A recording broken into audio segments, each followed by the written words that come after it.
Abrimos, señoras y señores, la tertulia. Estamos en jueves, es 15 de octubre del año 2020 y los saludos van para Cecilia Aguiluz. Buen día. Buenos días, acá 500 kilómetros al norte, hermoso día, mucho sol y brillo. ¿Te volviste a Salto entonces? Sí. Allí están necesitando agua, supongo. Estará lindo, pero al mismo tiempo se precisa el agua. Se precisa agua y además parece que va a haber un verano seco, así que eso va a complicar un poco. Sigo con los saludos. Martín Couto, buen día. Muy buenos días. Esteban Valenti, ¿cómo te va? Bien, buenos días, ¿cómo están todos? Yo sé que estás bien, ayer te vi en persona.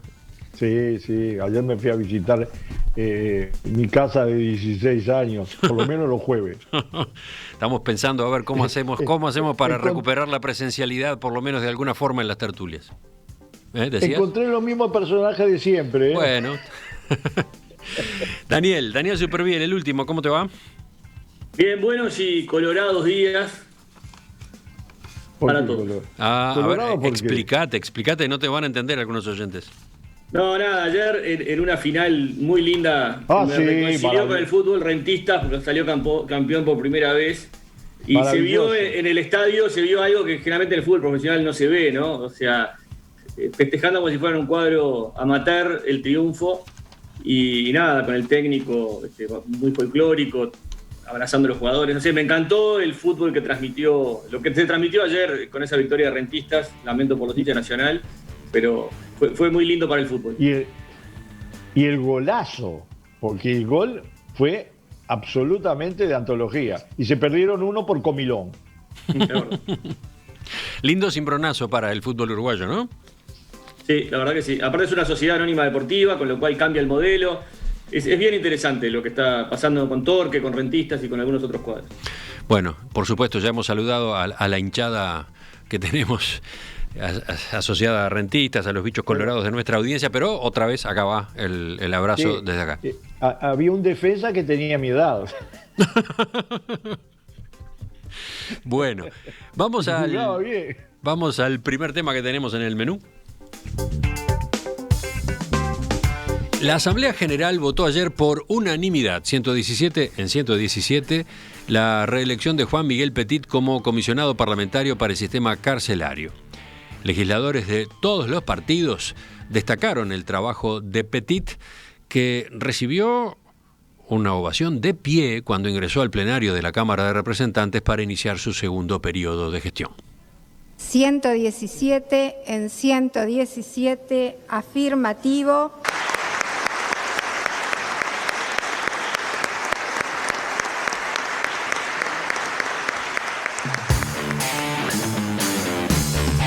Después del acto de toma de posesión y hablando en rueda de prensa, Petit dijo que Uruguay está entre los 20 países del mundo con más presos y abogó, como ha hecho ya en otras ocasiones, por modificar la forma como se encara la reacción de la sociedad ante el delincuente. Entre otras cosas, habló de aplicar medidas alternativas al encarcelamiento. Uruguay tiene un sistema de medidas alternativas muy débiles. Estamos en un 128% de densidad de la población penitenciaria, es decir, cada 100 plazas hay 128 personas. A partir de 120 plazas, a partir cuando se supera el 120%, esa densidad en 120, el hacinamiento es crítico. El crecimiento de la población penitenciaria es muy alto, está creciendo con respecto al año pasado a un 11%, más de 30 veces el ritmo de la población nacional, o sea, estamos generando más personas privadas de libertad que nuevos ciudadanos. Bueno, todo un acontecimiento en el sistema político uruguayo, ¿no? ¿Cómo vieron lo que ocurrió ayer en la Asamblea General? ¿Quién empieza? Daniel. Bueno, nada, el aplauso final después de que Beatriz Argimón dio el veredicto, que está por unanimidad absoluta en la Asamblea General, no sé, a mí me puso la piel de gallina por varios motivos. El primero porque conozco muy bien a Juan Miguel, soy amigo de él, es un humanista a cabalidad. Hay personas en la vida que buscan el dinero, hay personas en la vida que buscan poder, y hay personas en la vida que buscan el bien común. Y desde que conozco a Juan Miguel Petit, él está del lado del bien común, de lo humano. Es una persona que hoy con la coronación de este aplauso de lo que sucedió ayer, me imagino que se habrá ido a dormir con una tranquilidad y una paz interior muy grande. Es alguien que luchó mucho, la vida lo golpeó muchísimo, él fue periodista, todos sabemos lo difícil que es ser periodista en este país y vivir del periodismo. Se fundió con la revista 3, tuvo que salir adelante hipotecando sus bienes, y sin embargo nunca perdió esa bonomía, ese don de gentes, esa amabilidad de ir a tomar un café, de sentarte a escucharte o intercambiar ideas. Yo cuando tuve la librería, él venía a la librería y se quedaba charlando, me contaba de sus sueños, y es un tipo que realmente le importa el bien común y la sociedad uruguaya, y se mete con el tema candente que son las cárceles, reproductora del delito, reproductora de las desigualdades, de la población más marginal del Uruguay está en las cárceles uruguayas, y allí se mete a dedicar su vida, porque dinero no hay, poder tampoco hay, lo único que hay es el reconocimiento que puede venir o no puede venir. En este caso vino, y la verdad que me dio una gran alegría por Juan Miguel, por Uruguay, por el sistema carcelario, por los planes que propone, y porque Juan Miguel, con ese aplauso de todo el sistema político, nos demuestra que hay un camino posible de acuerdos, más allá de las diferencias necesarias de la democracia, cuando el bien común se pone por encima de los intereses políticos partidarios. Sí, esa es exactamente una de las lecturas, ¿no? ¿Cuántas veces nos ocupamos de las diferencias? ¿Cuántas veces las noticias vienen por el lado del enfrentamiento, de la polémica, de la controversia más cruda entre un lado y el otro del sistema político? ¿Cuántas veces tememos que esté generándose una grieta? En fin, la realidad es un poco más compleja, y en el Parlamento mismo hay muchas veces coincidencias, hay proyectos que salen por unanimidad o por mayorías muy amplias, y cada tanto se da esto, ¿no? Unanimidad. Y unanimidad entusiasta, porque diría que hay que agregar ese adjetivo. No fue una unanimidad burocrática y para pasar simplemente el tema, ¿no? Hubo mucho de convicción de todos los legisladores de que se estaba volviendo a poner en el cargo a la persona adecuada, ¿no? ¿Quién sigue? ¿Quién toma la palabra ahora? Martín, vas tú. Sí, yo recuerdo, trabajaba en el Parlamento en el periodo pasado cuando fue electo Petit, y una nota que quiero traer es que, recuerdo, era suplente en realidad la diputada titular Macarena Hellman, me relató cómo la presentación en la audiencia que tenía la comisión que elegía al comisionado de Petit fue desnivelante. Y lo digo en realidad porque hay otros mecanismos, ya lo hemos hablado, de elección en el Parlamento que no cuentan con estas audiencias, que deberían además ser públicas, transmitidas, pero en este caso recuerdo que Petit hizo una muy buena presentación de su plan de trabajo y que eso fue determinante para su elección. Alguien además que, por lo que se sabía, no estaba vinculado a quienes teníamos mayoría parlamentaria en el periodo pasado en términos de política partidaria, lo cual me parece todavía que enaltece más todo el proceso. Obviamente que sí, tú estás aludiendo a que el lado político partidario de Juan Miguel, en todo caso, ha estado más por el Partido Colorado, ¿no? Recordemos, sus orígenes estuvieron en época de la dictadura en la CBI, la Corriente Ballista Independiente. Recordemos que como periodista en el semanario Jaque, todavía en dictadura, Juan Miguel fue uno de los impulsores de la investigación sobre el caso Roslik, ¿no? Todo un hito en la historia del periodismo uruguayo, bueno, y en la resistencia a la dictadura también, ¿no? Juan Miguel con Alejandro Blut, con Manuel Flores Silva y con Manuel Flores Mora, ¿no? Llevaron a cabo aquella denuncia que cambió por completo el caso tal cual se conocía hasta ese momento. Pero decías, exacto, Martín.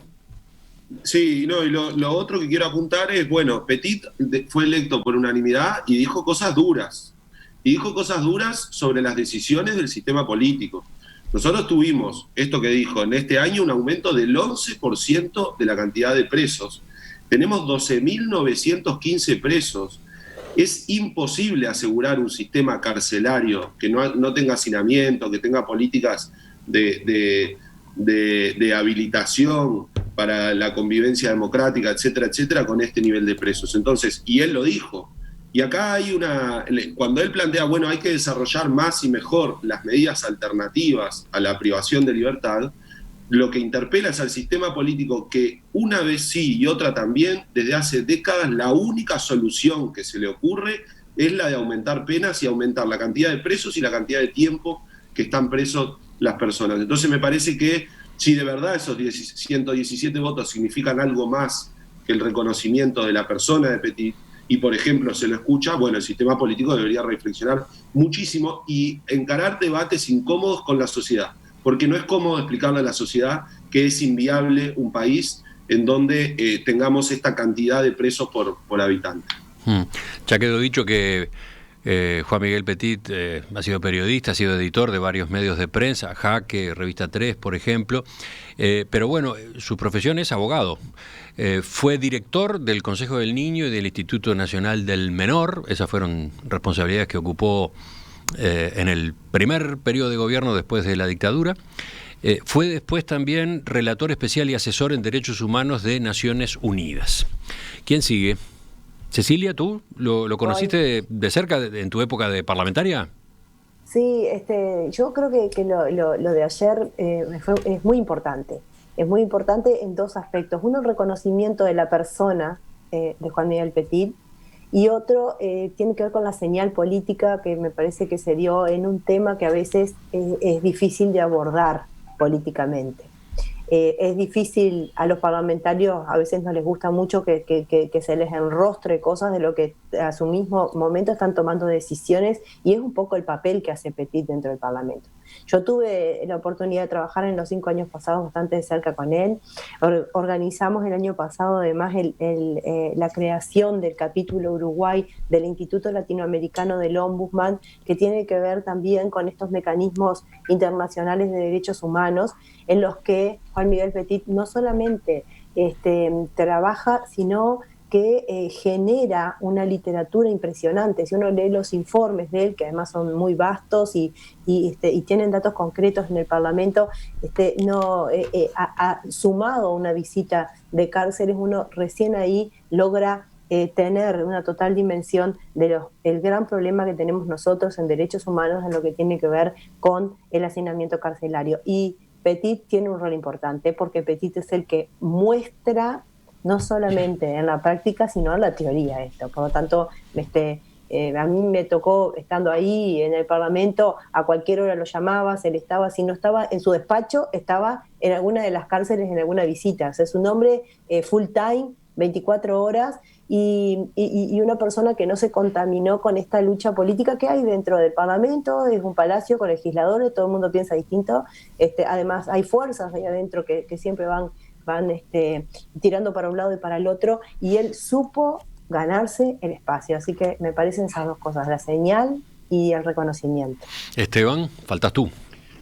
Bueno, a ver, ustedes imagínense un ser humano que yo lo conozco de antes de ocupar el cargo que ocupa, que se lo ganó la reelección desde el punto de vista humano, desde el punto de vista político, desde el punto de vista institucional, desde el punto de vista de su compromiso, de su estudio, de decir las cosas de frente sin que nadie lo pueda acusar de estar haciendo campañas, tener un despacho en el edificio más lujoso, más maravilloso que tiene este país, y después ir a visitar la peor derrota de esta sociedad, la peor. Tener 12.900 presos es, y tendría que ser para todos los uruguayos, una de las derrotas más dolorosas que podemos tener, de todo punto de vista. Y lo estoy diciendo porque él no fue reelegido porque se cayó y le quedó bien a todo el mundo. No. Es más, hay una parte que me duele, porque efectivamente se lo merecía, pero es también depositar en una persona lo que son responsabilidades colectivas. Es decir, Petit ha dicho cosas en todo este tiempo, y las sigue diciendo, y las dijo ayer, que son responsabilidades de todo el sistema político. No hay que votarlo solamente, hay que escucharlo todos. Él es un hombre que ha hecho aportes realmente importantes. Yo ayer escuchaba la entrevista que tú hacías, Emiliano, y efectivamente hay países, y el Uruguay es uno de ellos, donde la delincuencia se maneja en parte desde las cárceles. Tú estás aludiendo a la entrevista con el criminólogo uruguayo Nicolás Trachtenberg. Sí, que fue muy, muy interesante. Además, yo he visto desde la cárcel, no fui, pero trabajo, o por lo menos tengo vínculos con un programa que es yoga en las cárceles, en la cárcel de Punta Arieles, y he ido a la cárcel de Concar. Y les digo una cosa, cualquier ser humano, cualquiera de nosotros, va una vez a esa cárcel y se amarga por un largo periodo de tiempo, porque es difícil encontrar en ese ambiente los seres humanos que nosotros conocemos, porque los hemos sometido a una realidad realmente degradante. No es solo el hacinamiento que se ve en las cárceles, es desde que uno se aproxima a una cárcel aquí, incluso comparándolo con películas de otros países mucho menos ricos que nosotros, y vamos a ver a qué nivel hemos degradado esa situación. Y yo creo que el Uruguay, hasta que realmente las ideas de Petit se tomen a fondo en todas sus implicancias, incluso en el cambio de actitud de la sociedad en su conjunto, vamos a tener un debe social que va a ir empeorando. Vamos a decir la verdad, ha ido empeorando de todo punto de vista. Yo tengo un agregado, Emiliano, a la línea. Sí, por favor, hablen entre ustedes, levanten la mano. No, nada, que recuerdo cuando compartía micrófono con Petit allá en El Espectador en Asuntos Pendientes. Él era relator de Naciones Unidas, de Derechos Humanos de Naciones Unidas, y me acuerdo que vino un experto, creo que se llamaba Novak, de apellido, creo que es croata, no me acuerdo qué, y bueno, se fue a recorrer todas las cárceles. Y ahí salió la famosa frase que estas cárceles tenían el nivel de las cárceles subsaharianas o saharianas, no sé, que era peor que las peores de África, ¿no? Sin embargo, Petit, a quien conozco bien y he charlado mucho con él, es un gradualista también, es alguien que sabe que los procesos llevan su tiempo. Primero hay que convencer, después hay que legislar, después hay que llevar las leyes a los hechos, después hay que hacer, después hay que tener voluntad política para hacer cumplir las leyes.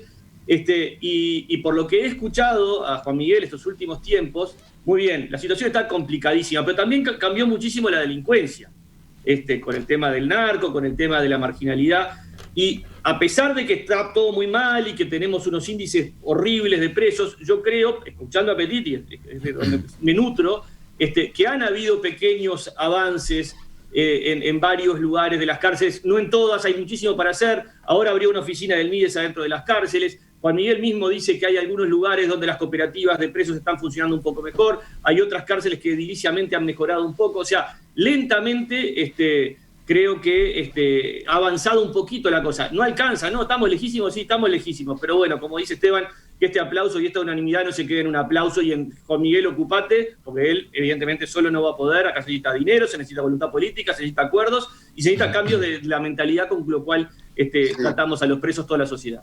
En algo se viene avanzando, pero en otras venimos retrocediendo. A mí me queda la sensación que esta votación se borra todo el tiempo con el codo. Porque en realidad, por ejemplo, la normativa que se votó este año, la normativa vinculada a la persecución penal de los delitos, va a empeorar la situación de las cárceles. No hay forma de que mejore si nosotros seguimos cada vez teniendo respuestas que implican más presos durante más cantidad de tiempo. No hay forma. Yo acuerdo con Daniel que hay partes de la gestión del Instituto Nacional de Rehabilitación y algunas cárceles que son muy buenas. Ahora, ni un mago sentado arriba de un vagón de plata puede generar un sistema carcelario que sirva para cumplir su función si después se vota normativa y se tiene una política criminal en donde en realidad la solución es meter cada vez más gente presa por más tiempo. No hay forma. No, entonces no es un problema de la gestión de las cárceles específicamente. Y esta es la discusión de fondo. En algún momento, cuando esta discusión se planteó, desde algunos lugares en una posición maniquea decían, bueno, hay algunos que están defendiendo a los delincuentes. Y no se trata, entonces, de entrar en esa discusión, porque es una discusión falaz, Pero lo cierto, y con esto cierro, es que no va a haber manera de que las cárceles funcionen si no hay un respeto estricto a los derechos humanos y si la sociedad no entiende que tiene que encontrar otras vías para solucionar algunos conflictos, los que por su gravedad lo permitan, de otra manera que no sea meter gente presa y olvidada, porque es como que la sociedad mete cada vez más presos y los deja ahí, y cada tanto escuchamos a Petit o vemos esta votación y nos acordamos de que existe esa situación horrorosa en las cárceles, pero después día a día no están en nuestra conversación cotidiana. Yo sin embargo soy optimista en cuanto a la señal que da la unanimidad. No es una señal menor y creo que ahí es donde todos tenemos que focalizar la mirada, porque es importante que el sistema político... Petit actúa como un nexo entre lo que no se quiere ver y lo que hay que ver. Él está como permanentemente haciendo ese nexo y esa amplificación. Y en mi breve paso por el Parlamento, creo que muchas veces los parlamentarios ven lo más próximo y no ven mucho más allá de eso, porque es lo que te genera, ¿no? el microambiente parlamentario.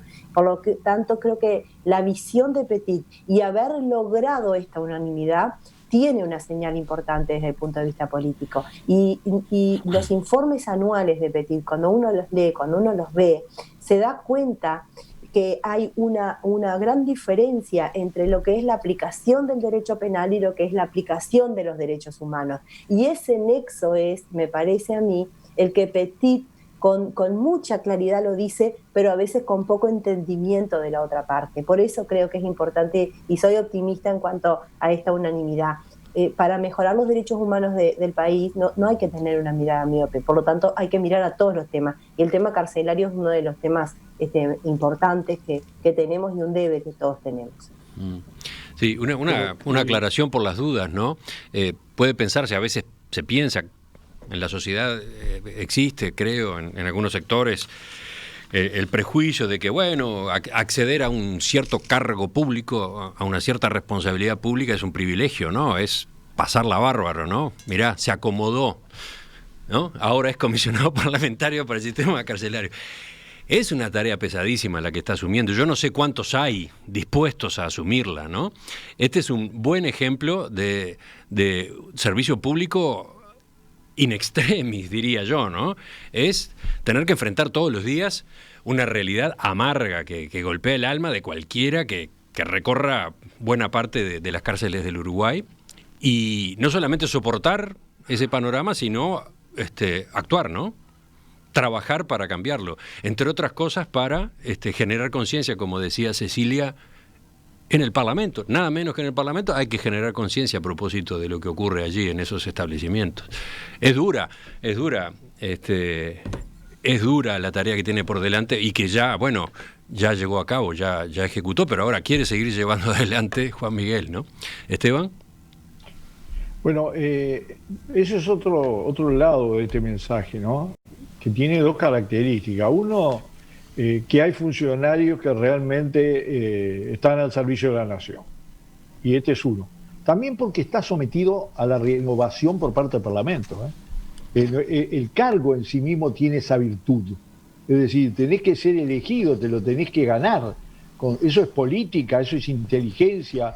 Y él no se lo ha ganado con silencio, se lo ha ganado cumpliendo. Yo estoy seguro que si los presos hubieran tenido que votar, no digo unanimidad, pero la mayoría hubiera votado con alguien que defiende los derechos humanos como lo hace Petit, inclusive ante las autoridades. Ahora, nosotros, hay una frase que dijo ayer el criminólogo que tú entrevistaste, de apellido complejo, que es: los uruguayos nos tenemos que hacer a la idea de que romper este círculo vicioso en el cual todavía estamos, a pesar de las pequeñas señales que existen, porque efectivamente hay una cárcel grande que es diferente, porque se han construido cárceles, porque Punta Rieles no es lo mismo que el Concar y que Libertad. Pero yo les digo esto, es un círculo que todavía sigue siendo un círculo vicioso que se agranda. Y los círculos viciosos tienen el defecto que cuando uno los acaricia se ponen más viciosos. Y el problema es que no nos sintamos cumpliendo el rito de, bueno, hay alguien que los defiende a los presos, lo designamos por unanimidad, está muy bueno, están todos de acuerdo, pero del otro lado, yo sé de la sensibilidad de ustedes cuatro y de la mayoría de los uruguayos. Si nosotros no logramos un cambio radical que nos va a llevar 10 años, posiblemente más, porque es un proceso que, aunque no nos guste, va en paralelo. Reprimir duramente, porque hemos llegado a un nivel donde la criminalidad tiene niveles absolutamente excepcionales, y por otro lado, reeducar, porque si no rompemos ese círculo, no hay manera. Y además se le agregó ahora otro elemento a esas dos vías, y es que la situación social ha empeorado, y va a empeorar, porque hoy yo escuchaba el informe de CEPAL. ¿Ustedes creen que esos datos de CEPAL no van a tener impacto en la situación carcelaria? ¿No van a tener impacto en la situación de la delincuencia? Yo tengo además una investigación hecha en curso sobre qué le ofrece el narcotráfico a determinados sectores sociales juveniles, comparado con qué le ofrece la sociedad en su conjunto. Y la verdad es devastadora. Entonces, ese fenómeno... Cerramos por ahí, Daniel, ¿qué ibas a agregar tú? No, en línea con eso, la cárcel, eso es una cosa, pero después está el combate al delito. Esteban hablaba de represión y mano dura y represión, pero también mucha inteligencia, más que represión, porque la represión es cuando el delito ya se está cometiendo o ya se cometió y hay que salir a perseguirlo a los balazos a las personas o lo que sea. Creo que la clave acá está en la inteligencia y la astucia. Ustedes fíjense en Brasil, ¿no? Los 3 comandos que a mí los he estudiado, he hablado mucho, el primer comando Capital, comando Vermelo, Amigos dos Amigos, que son organizaciones criminales que nacieron desde las cárceles, y desde las cárceles lanzaron sus tentáculos a la sociedad, infiltrando poder judicial, justicia, bueno, los propios aparatos policiales. El jefe del primer comando Capital le dieron de alta y ya se escapó. Sí. Eso sumado al narcotráfico. Hace una semana. Al narcotráfico hace un cóctel que después termina en las cárceles, que a veces las cárceles terminan siendo el lugar donde mejor están cuidados los mafiosos delincuentes para poder seguir operando, los que tienen poder. Entonces hay que hacer un enfoque sistémico mucho más complejo que solo preocuparnos de las cárceles, pero me parece que esto que hace Petit y esta unanimidad por lo menos son buenos vientos, no son malos vientos. Y es cuando decimos que hay que combatir la grieta, es esto que ha hecho Juan Miguel. Sí, tengo una cantidad de mensajes de los oyentes, afortunadamente voy a tener que elegir algunos. Dice, por ejemplo, Virginia: Petit fue profesor mío de ética en años de la dictadura. Me marcó mucho por su... Perdón, fue profesor de moral y cívica en dictadura. Me marcó mucho... por la transmisión de la ética, valores adolescentes. Nos ganó totalmente por su compromiso. Hoy, como cincuentona, me emociona ese aplauso cerrado del Parlamento y las palabras que están diciendo ustedes. Él es el fiel representante, dice, de nuestra historia y valores. Salud por el hecho de que le hayan renovado la confianza en ese cargo. Después hay otro... un generación 83. Bueno, pues sabes que eso dice otro de los mensajes, ¿no? Juan Miguel es un especialista, un ciudadano comprometido, que desde la generación 83 de la Facultad de Derecho, Universidad de la República, desde aquella época no ha dejado de crecer en personalidad, aportes y reconocimientos. Un funcionario ejemplar, dice María Luisa. Hay varios... Es muy modesto. Sí, hay varios. Modesto. Es un tipo... Realmente vale la pena conocerlo personalmente. Otro dice, Marcos, por supuesto que lo aplaudimos de pie a Petit, solo él toma esa tarea, es algo en torno a lo cual nos hacemos los distraídos la mayoría de nosotros. Y después, después hay una cantidad de mensajes a propósito de qué viabilidad tienen, qué posibilidad de llevarse a cabo tienen algunos de los planteos que Petit ha hecho, entre otras cosas, en función de, por ejemplo, lo que está previsto en el presupuesto, con cárceles, sin recursos, es posible avanzar en esa dirección. Ha habido anuncios, sí, el Ministerio del Interior de Jorge Larrañaga ha planteado un plan para el mejoramiento de las cárceles. ¿Se llevará a cabo? ¿En qué condiciones? ¿Hasta qué punto? Por ahí vienen algunas de las preguntas. Recopilamos después los mensajes que han llegado, los ponemos en La Audiencia Opina, en nuestro sitio web. Ahora cambiamos de tema.